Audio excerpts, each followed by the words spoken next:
საქართველოში მცხოვრები ეთნიკური უმცირესობების ბავშვებსა და მოზარდებს ქართული ენის არცოდნის გამო მნიშვნელოვანი დაბრკოლებები ექმნებათ.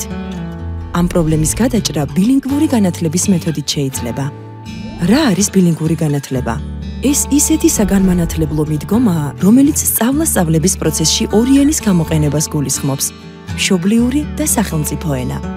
ბაღის ასაკიდანვე ორ ენაზე სწავლა არა მხოლოდ ენის ცოდნას აუმჯობესებს, არამედ ხელს უწყობს ბავშვების კოგნიტური, სოციალური და ემოციური უნარების განვითარებას.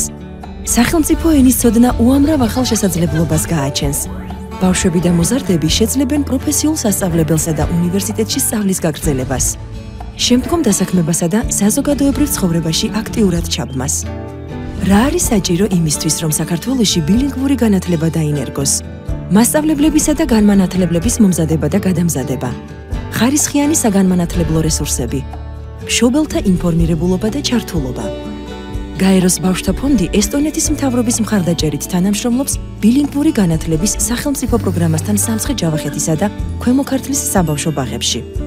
ბილინგვური განათლებით ვაძლიერებთ ბავშვებს, ოჯახებს, საზოგადოებას და მთლიანად ქვეყანას.